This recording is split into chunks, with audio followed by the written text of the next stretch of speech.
पंचायत चुनाव हम लोग भी थोड़ा उहापोह की स्थिति में लगातार गाइडलाइंस, चाहे आचार संहिता के संबंध में हो या फिर अन्य कोषांगों के गठन के संबंध में, वो सारा हम लोगों ने तैयार कर रखा है।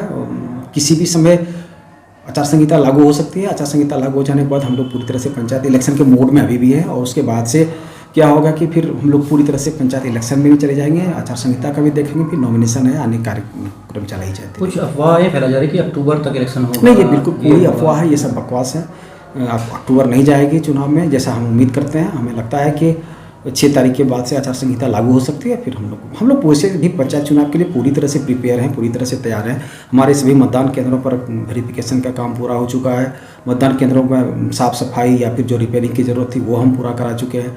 सेक्टर मजिस्ट्रेट की नियुक्ति की जा चुकी है। हमारा कहाँ क्लस्टर पॉइंट होगा ईवीएम पॉइंट रखने का, उसकी भी हम लोग तैयारी कर चुके हैं। चाहे कहाँ मतगणना होनी है उसकी भी तैयारी हो चुकी है।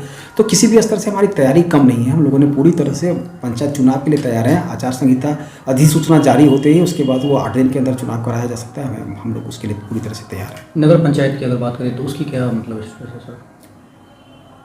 नगर पंचायत हमारे यहाँ हायाघाट क्षेत्र के 2 पंचायतों को मिलाकर के नगर पंचायत बनाने का अधिसूचना जारी हो चुकी है, जिसमें सिरनिया पूर्वी बिलासपुर और सिरनिया पश्चिमी बिलासपुर और सिरनिया पूर्वी रुस्तमपुर दोनों पंचायतों को नगर पंचायत के क्षेत्र में अधिसूचना जारी हो चुकी है। उनकी अभी उसके चुनाव के संबंध में कोई भी गाइडलाइन हमें प्राप्त नहीं हुई है। इस पंचायत चुनाव में वो यहाँ पर चुनाव नहीं होने वाला है। अभी इसके संबंध में कोई भी सूचना हम लोगों तक नहीं आई है। अभी हाल में हम लोगों से मांगा गया था कि आपका कौन कौन सा पंचायत नगर पंचायत क्षेत्र में आता है, तो हम लोगों ने उसको सूची बना करके भेज दिया।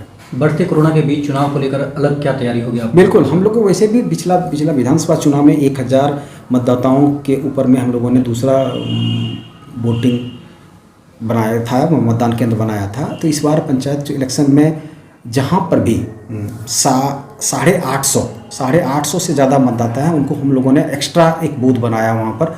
और निश्चित तौर पर सोशल डिस्टेंसिंग के साथ 1000 में चुनाव हो सकती है। 1000 जहाँ पर लोग वोटिंग कर सकते हैं, तो अब 850 है।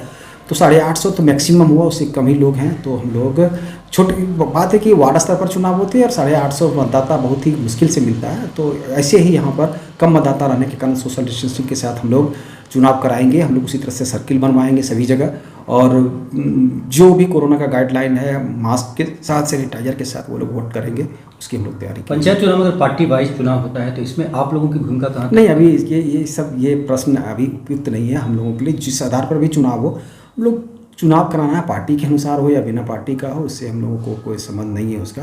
जैसे भी चुनाव होगा हम लोग चुनाव कराएंगे। तो इसमें कुछ अलग गतिविधि या कुछ नहीं, ये अभी ये बात ही नहीं है कि पार्टी आधार पे होनी है। पार्टी आधार पे होनी होगी तो हम लोग उसका जो गाइडलाइन होगा उसके अनुसार काम करें। अभी ऐसी कोई बात हुई नहीं है, तो फिर उसके सिर्फ ऐसे ही जो है प्रश्न का जवाब सही नहीं हो पाएगा। धन्यवाद, बहुत बहुत धन्यवाद।